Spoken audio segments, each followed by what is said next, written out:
Hello बच्चों। तो आज हम लोग शुरू करने वाले हैं एक्सरसाइज 1.1 रियल नंबर का रिमेनिंग क्वेश्चन।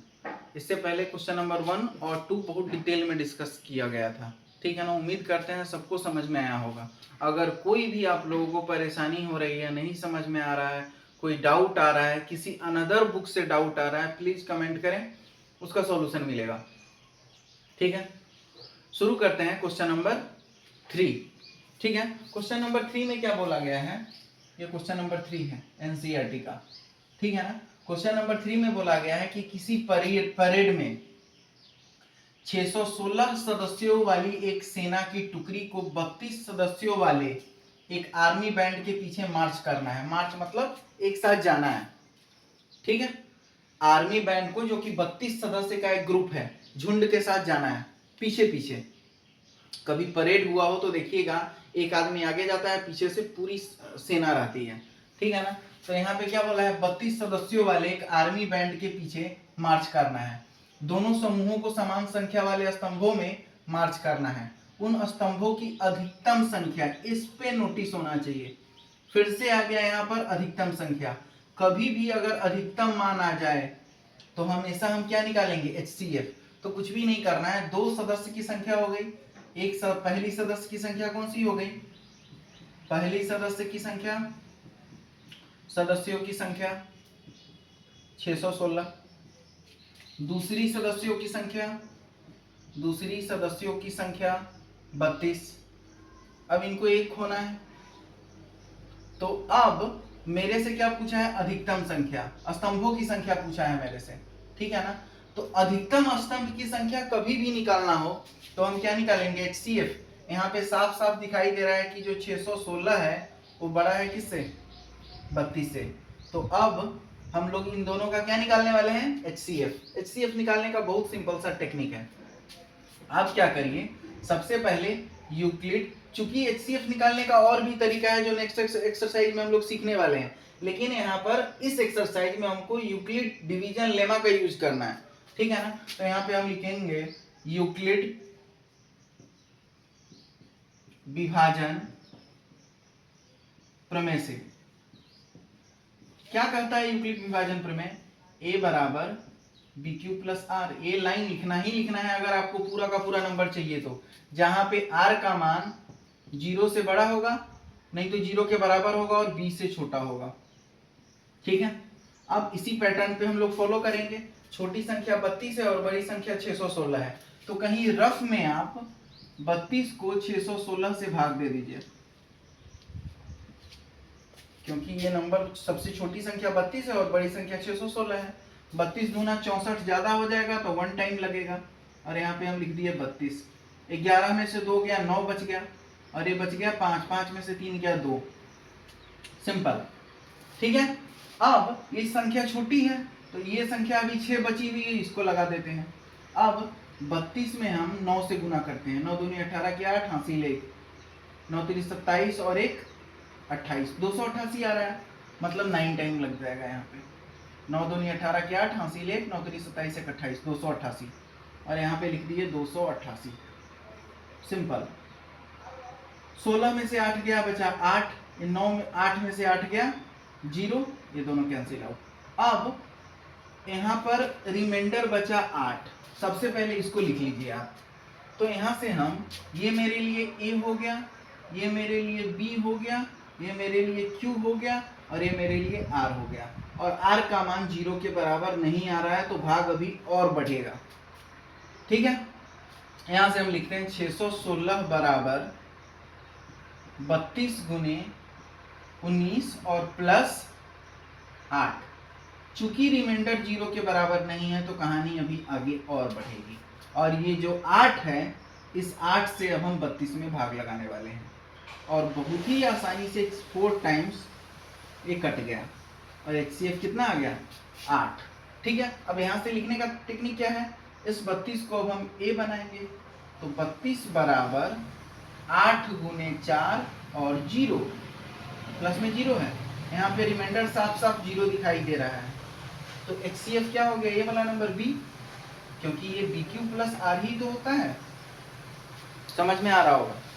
तो यहाँ से जो ये 8 आया है यही मेरा क्या हो गया, HCF। ठीक है, इसलिए HCF ऑफ 32,616 बराबर कितना, 8। और जो क्वेश्चन पूछा है उसमें क्या पूछा है, स्तंभों की अधिकतम संख्या।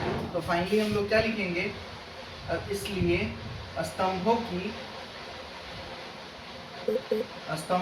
अधिकतम संख्या बराबर 8। This is the required answer. इतना आसान था, इतना सरल है HCF और LCM। LCM में अगले एक्सरसाइज में हम चलने वाले हैं, HCF का एक और टेक्निक सीखने वाले हैं, ठीक है ना। लेकिन यूक्लिड डिवीजन लेमा से एक क्वेश्चन तो पक्का पक्की आता ही है। प्रोसेस इतना सिंपल है, अगर आपको ये रफ में लिखने का मन हो रफ में लिखिए, फेयर में लिखने का मन हो फेयर में लिखिए, कोई नंबर नहीं काटने जा रहा है। और इसी पैटर्न को यहाँ पे लिखते चले जाना है। कब तक भाग लगाना है, जब तक रिमाइंडर 0 ना हो जाए। और भाज्य बराबर भाज्य गुने भागफल जोड़ शेषफल के पैटर्न पे चलना है, जिसको NCERT बोल रहा है कि आप उसको A बराबर BQ प्लस R के फॉर्म में लिखिए। ठीक है, इस तरह से क्वेश्चन नंबर 3 हो गया बहुत ही आसानी से। चलते हैं नेक्स्ट क्वेश्चन नंबर 4 पे। उससे पहले फटाफट नोट करिए जल्दी। नेक्स्ट क्वेश्चन में बोला गया क्वेश्चन नंबर 4 में कि आप यूक्लिड विभाजन प्रमेयिका का प्रयोग करके सिद्ध कीजिए, दर्शाइए मतलब सिद्ध कीजिए कि किसी धनात्मक पूर्णांक का वर्ग, कोई भी धनात्मक पूर्णांक को, अब नंबर लाइन पे चलते हैं, 0 1 2 3 ये सभी धनात्मक पूर्णांक है। और इस चैप्टर में हम लोग धनात्मक पूर्णांक को a मान लिया करते हैं। किसी धनात्मक पूर्णांक का वर्ग किसी पूर्णांक m के लिए, और यहाँ पे पूर्णांक को इस बार m माना गया है, m के लिए 3m या 3m प्लस 1 के रूप में होता है। ये क्वेश्चन है कि किसी धनात्मक पूर्णांक का वर्ग m के लिए 3m या 3m प्लस 1 के रूप में होता है। और इस चीज को हमको प्रूफ करना है यूक्लिड विभाजन लेमा की मदद से। ठीक है ना, कुछ भी नहीं करना है। सबसे पहले मान लेते हैं, माना कि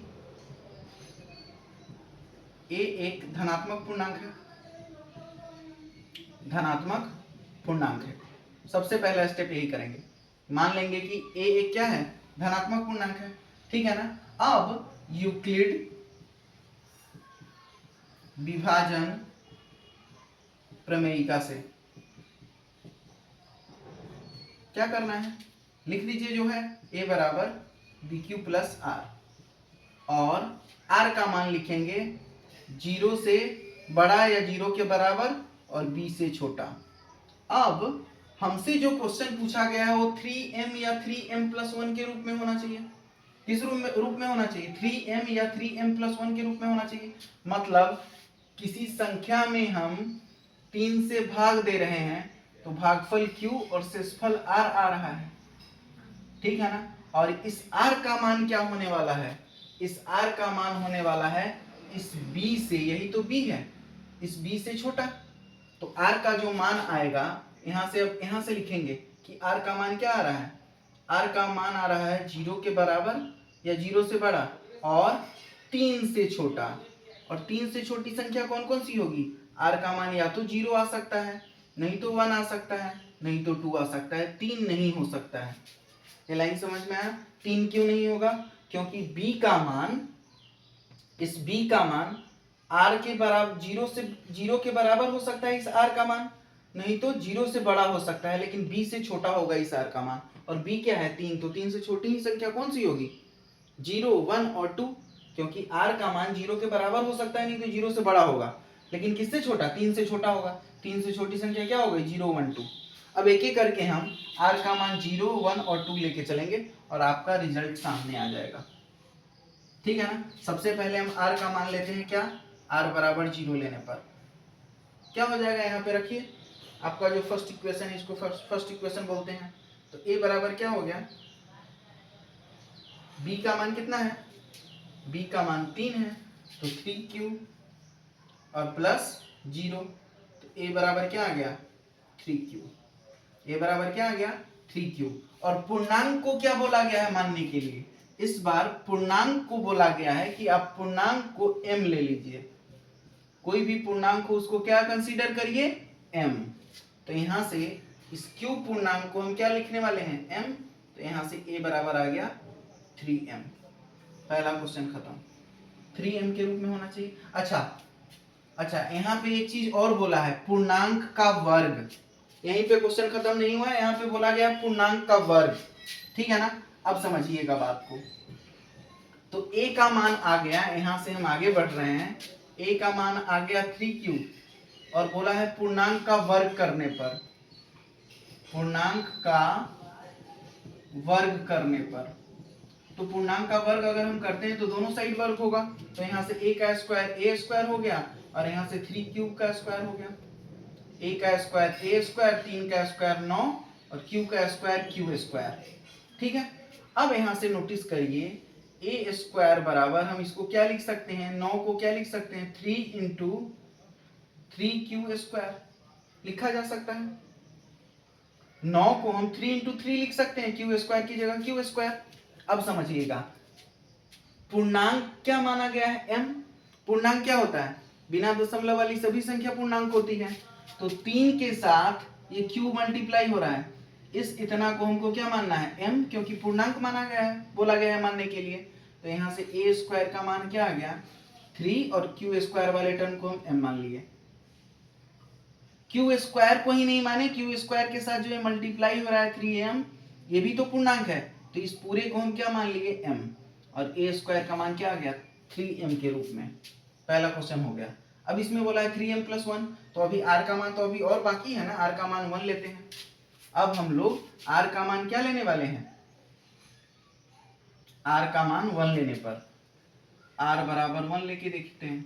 r का मान अगर 1 लेंगे तो यहाँ पे आइए समीकरण नंबर 1 में a बराबर क्या हो जाएगा, a बराबर हो जाएगा 3q + 1, ठीक है। अब दोनों साइड वर्ग करने पर, ठीक है, ये क्या हो जाएगा, a स्क्वायर बराबर 3q + 1 का होल स्क्वायर। दोनों साइड वर्ग कर दीजिए। अब ये a + b के होल स्क्वायर पे के पैटर्न पर आ रहा है। a + b का होल स्क्वायर बचपन में ही सिखाया गया था, a square + b square + 2ab।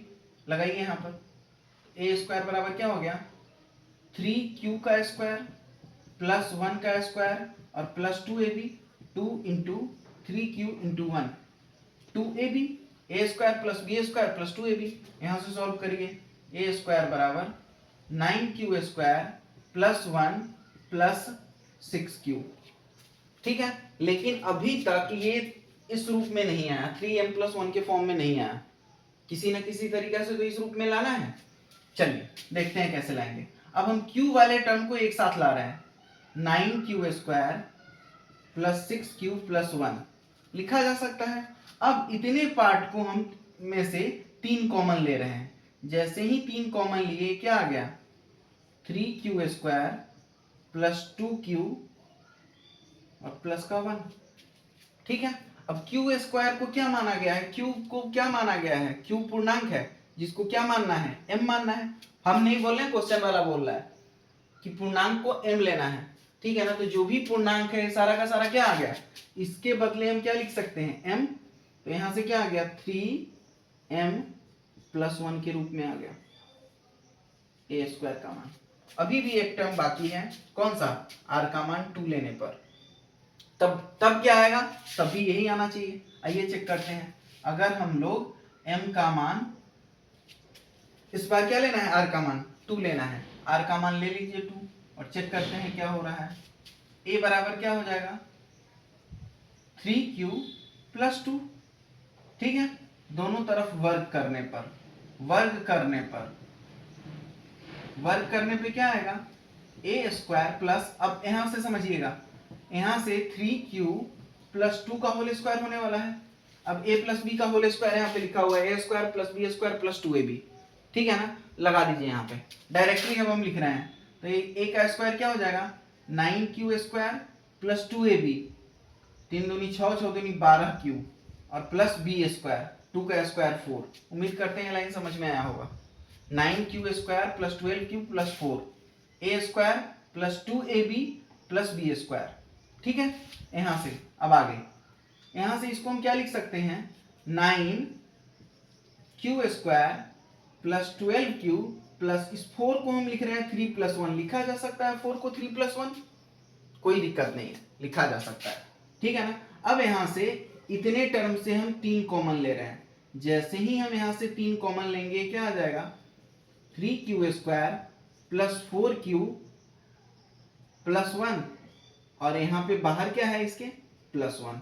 Notice करिएगा यहाँ पर ये इतना टर्म q वाला जो भी टर्म है इसको हम m मान लिए हैं, बाहर क्या है 3 और यहाँ पर क्या आया प्लस 1, तो a² फिर से किस रूप में आ गया 3m प्लस 1।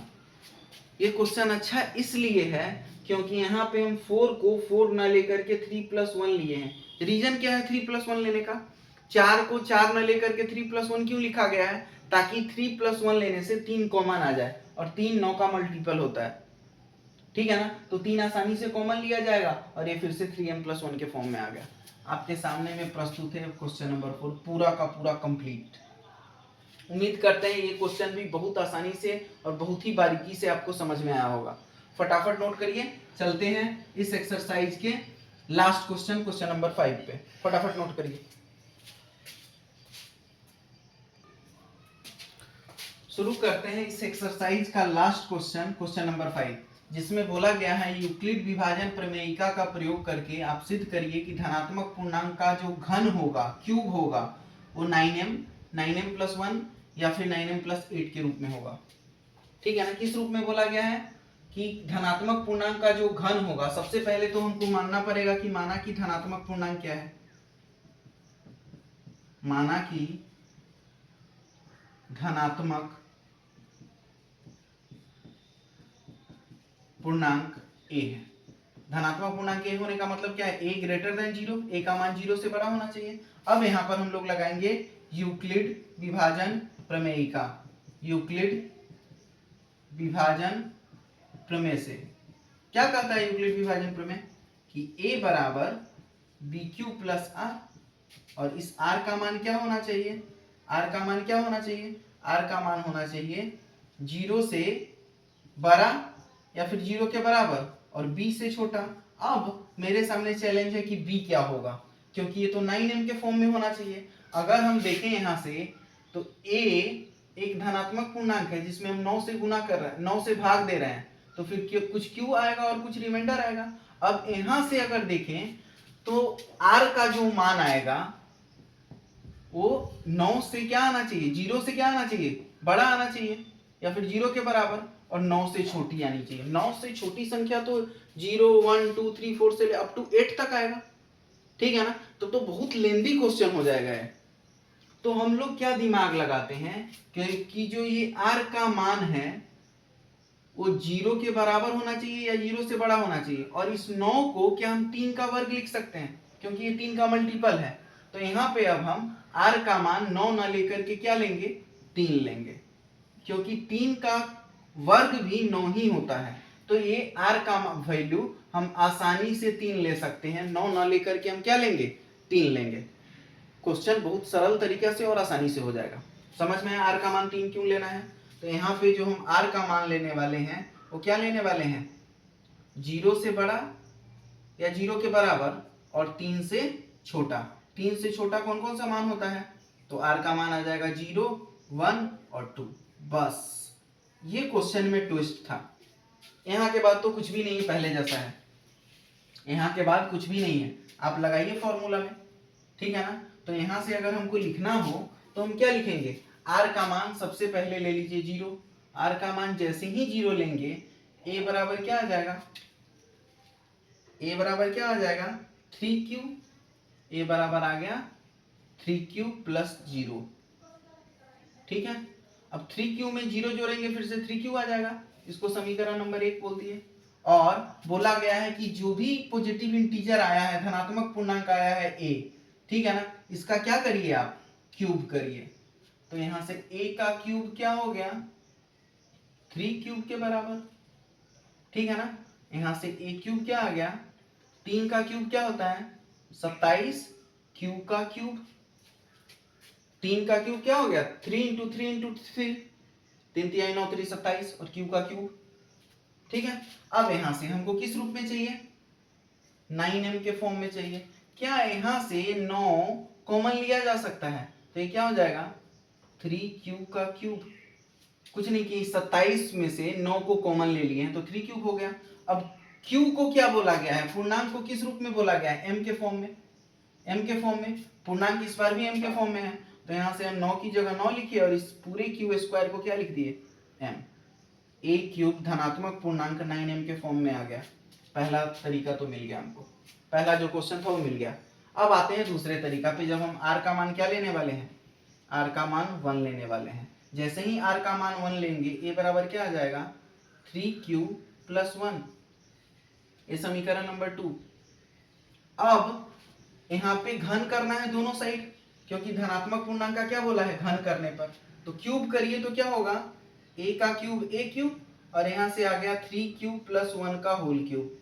अब बचपन में ही सिखाया गया था कि a + b का होल क्यूब क्या होता है, a cube + b cube + 3ab × a + b। उम्मीद करते हैं फॉर्मूला याद होगा आपको, क्लास 9th क्लास 8 सब में सिखाया जाता है a + b का whole cube, a cube + b cube + 3ab × a + b। एक और इसी को तोड़ के अगर आगे और लिखें तो क्या लिखते हैं हम, a cube + b cube + 3a² b + 3ab²। हम डायरेक्ट ये फॉर्मूला लगा रहे हैं, ठीक है ना, क्योंकि यहां से 3ab का गुना a से हुआ है तो 3a² b, और 3ab का गुना b से हुआ है तो 3ab² हो गया। इतना सिंपल फॉर्मूला याद होना चाहिए, ठीक है। लगाइए फॉर्मूला, तो जब हम यहां से फॉर्मूला लगाएंगे तो क्या आ जाएगा, ये a क्यूब बराबर a cube + b cube + 3a², 3q का स्क्वायर 3a² b और प्लस 3ab², ठीक है। यहां से सॉल्व करेंगे तो ये क्या आ जाएगा, a क्यूब बराबर 27 क्यूब का क्यूब + 1 + 3 का स्क्वायर 9 और 9 3 27 क्यूब और प्लस 9 क्यूब। यहाँ आ गया, कुछ भी नहीं किया, मल्टीप्लाई करना था। 3 का क्यूब क्या हो गया 27, 1 का क्यूब 1, 3 का स्क्वायर 9, 9 में फिर 3 से गुना किया 27 क्यूब और प्लस 3 तिहाई 9 क्यूब। यहाँ से नोटिस करिए, इसको थोड़ा और साफ से लिखा जाए और अरेंज करके लिखा जाए तो क्या लिख सकते हैं इसको हम, a क्यूब बराबर, अरेंज करके लिख रहे हैं, क्यूब वाले टर्म को एक साथ ला रहे हैं, 27 क्यूब का cube plus 27 cube plus 9 cube और प्लस 1। इतने टर्म से हम 9 कॉमन ले रहे हैं, a क्यूब बराबर, अगर 9 कॉमन ले लिए तो यहाँ क्या बच गया, 3q का cube plus q plus 1। 9 common लेने पे क्या आ गया, प्लस q, ये हो गया 3 क्यूब और प्लस q और प्लस का 1। अब q वाले टर्म को क्वेश्चन क्या बोल रहा है, पूर्णांक m लेने के लिए, किसी भी पूर्णांक के लिए क्या बोला है, m यूज करिए। तो यहाँ से क्या आ गया, पूर्णांक के लिए 9 की जगह 9, इस पूरे पूर्णांक के लिए m और प्लस 1। a क्यूब का मान क्या आ गया, फिर से 9m + 1। ये दूसरा चीज भी आ गया 9m + 1। इससे पहले जब हम r का मान 0 रखे थे तो क्या आया था, r का मान जब 0 रखा गया था तो फिर क्या आया था, 9m के फॉर्म में आ गया था, 9m के फॉर्म में। दूसरा जब r का मान 1 रखे तो क्या आ गया, 9m + 1 के फॉर्म में आ गया, बहुत ही सरल तरीका से। अब हम लोग r का मान क्या लेने वाले हैं, r का मान 3 लेने वाले हैं। जैसे ही r का मान हम 3 लेंगे, यहाँ से समीकरण नंबर 1 से a बराबर क्या हो जाएगा, a बराबर हो जाएगा 3q + 3। इससे पहले क्या था, इससे पहले 3q + 1 था, समझ में आ रहा है। अब क्या आ जाएगा, r का मान 2 लेना है, r का मान 2 लेना है, तो 2 लेने पे क्या आ जाएगा, 3q + 2 bq + r। b की जगह 3 लिए हैं, q की जगह q और r की जगह, r का मान क्या है 0, 1 और 2 ही ले सकते हैं मैक्सिमम, तो r का मान 2 ले लिए, तो ये आ गया है। अब बोला गया है कि दोनों तरफ घन करिए, तो दोनों तरफ क्यूब कर दीजिए। यहाँ से a क्यूब बराबर, ये हो गया 3q + 2 का होल क्यूब, फिर से a + b का होल क्यूब लगा दीजिए, तो ये हो गया a cube plus b cube plus 3a² b plus 3 A B square A square plus B square plus 3 square B plus 3ab square. अब इसको सॉल्व कर दीजिए। ये हो गया 27q का होल क्यूब प्लस 8 प्लस 3 तिहाई 9, 9 3 27, 27 दूना 54, 54q और प्लस ये क्या हो गया 4, 4 3 12, 12 चुका 12 तिहाई 36q। देखिएगा यहाँ से 2 का स्क्वायर कितना आ गया 4, 4 में 3 से गुना किए 4 3 12 और 12 में 3 से गुना किए 12 3 36q। अब थोड़ा सा इसको अरेंज करके लिखना है। अरेंज करके लिखेंगे तो कैसे लिखेंगे इसको, a क्यूब बराबर 27q का क्यूब, 27q का क्यूब प्लस 54q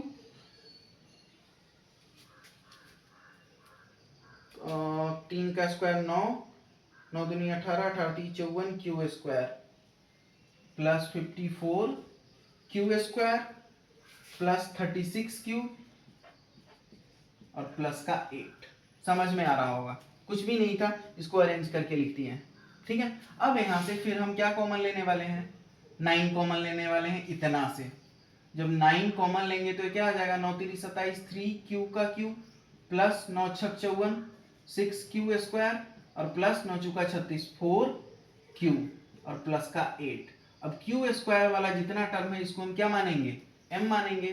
तो a क्यूब बराबर क्या आ गया 9m plus 8। This is the required answer. 3 term में बोला गया था आंसर को लाइए 3m के फॉर्म में, 3m प्लस 1 के फॉर्म में और 9m और 9m के फॉर्म में, 9m प्लस 1 के फॉर्म में और 9m प्लस 8 के फॉर्म में। 9m आ चुका है, अगला 9m प्लस 1 आ चुका है, अगला 9m प्लस 8 आ चुका है। Hence proved, hence proved. बस यही करना था। अब हम लोग नेक्स्ट वीडियो लेक्चर में शुरू करेंगे एक्सरसाइज 1.2 का इंट्रोडक्शन, जहां पे हम लोगों को फंडामेंटल थ्योरम ऑफ अर्थमेटिक पढ़ना है। एक थ्योरम छोटा सा पढ़ना है, उस पे बेस्ट एलसीएम और एचसीएफ है वो कैलकुलेट करना है। उम्मीद करते हैं आज का लेक्चर बहुत बखूबी से समझ में आया होगा आप लोगों को। ठीक है ना, अच्छे से प्रैक्टिस करिए, खुश रहिए और अच्छे से नोट करिए। मिलते हैं नेक्स्ट लेक्चर में। Thank you.